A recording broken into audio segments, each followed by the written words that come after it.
Hey guys, Dr. Uhrmacher here. Give just a couple of seconds here for some people to start getting on. But I am going to be going through a little series here of things that you should be doing in your practice to grow in 2018.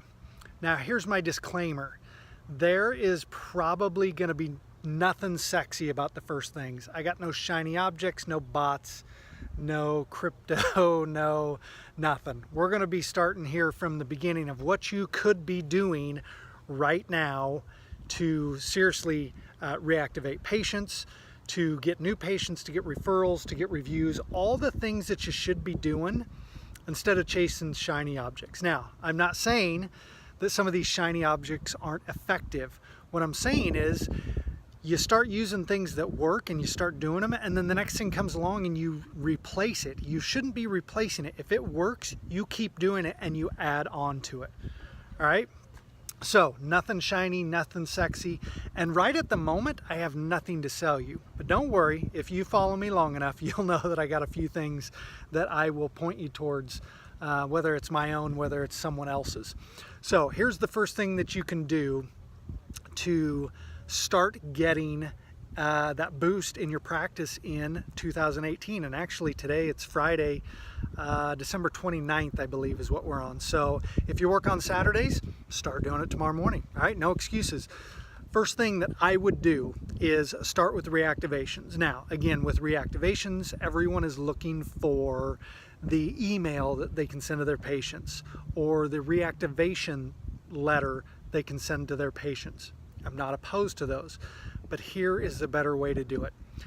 Pick up the phone, a ring-a-ding, right? Pick them up, call them. Now here's your foot in the door, because no one just wants to call, right, and say, hey, haven't seen you in a while, so why don't you come in? You can kind of go another direction with it. And Chris Burfield said something about backdooring it. I never watched your video, Chris, so I'm hoping this isn't the same thing you said. But you guys should follow Chris too. He's got great stuff. But basically, you're going to call these people up and you're going to say, hey, Mary, good to hear from you. I just wanted to let you know that Dr. Uhrmacher has some new research papers on a couple of different topics that he wanted to email out to you. Just wanted to make sure we had the right email on file.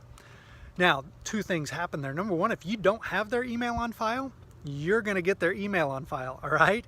And then you're going to take care of that list, which we'll talk about later. So you can say, you know, just wanted to make sure I had the right one. What is your best email? And you ask for it, you get it. Great, I'm going to get that out in an email to you. Just wanted to make sure too, your address is correct. Okay, and ask them, make sure they're still at the same spot, that you got everything right. Now you just got your foot in the door and you got their email address. If you didn't already had it, you got their mailing address right, because you're going to mail them something. Again, we'll talk about that a little later.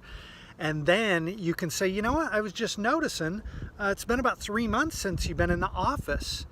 Can I go ahead and get you scheduled, you know, for a follow-up visit?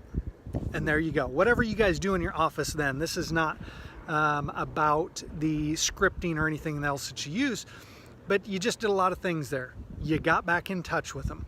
You're going to hear me talking a lot again in these following videos about the relationship that you have. These are all going to be relationship enhancement items. The better your relationship is with your patients, the better you keep in touch with them, the better retention you're going to have, the better referrals you're going to have. All of those things are going to go up just by having a relationship. I did a video a few years ago and it was about something like dating after you're married. I don't remember exactly what it was, but it was talking about this. If you got married, look at all the effort you put into dating to like court your spouse. If all of a sudden you got married and you quit that relationship, what happens? It goes into the dumps fast. And it's the same thing with your patients. And I would not say that it's something that they forget about you, but they forget about you, right? It's not that they're on purpose though. It's just because it's out of sight, out of mind. So you have to be the one to keep that relationship going with them if you want to have that strong relationship. So get them on the phone. Seriously, you can have people calling. Maybe it's 5 a day, maybe it's 10 a day, whatever it is, have them calling. Find someone that is bubbly and good on the phone. All right, this is not rocket science. But if you don't do it, people ask me why I have the success I do. It's because I hire people to do stuff. I don't do a whole lot myself. I love strategy. I put people in place and I make sure it gets done. Maybe you have to say to your front desk staff, look, here's who you need to start with. Everyone 30 days and beyond that has not been in, start dialing. You have to call at least 10 people every day and keep a sheet. Tell me what they said, all of those things. If you got their email address, make your staff accountable to you so that it's done. Again, that's what I get from my outsourcers, my team. I get an email. My guys are in the Philippines, so they work overnight. In the morning, I wake up, I check my email. There's a task list of everything that I gave them, everything that got done, how it happened, if something didn't get done, why, what they need from me. It's just accountability. They get it done. It's just always, always done. And that's what you need to make sure. So get their email address, check their mailing address, and go for the reschedule on the phone. And then again, we said that we were wanted to send them a few things out, right? In the email and the mail. And that's what we will hit on the next one. I'll tell you where you can get some of the most phenomenal content on the planet to send out to your patients. I will put that in the next video. So if it's something that you're just following me here, cool. If you want to make sure you get all of these videos, head over to doctorswellsecrets.com and drop your email in there, and I will make sure that you get all of these videos going forward so that you can crush it in 2018. Peace.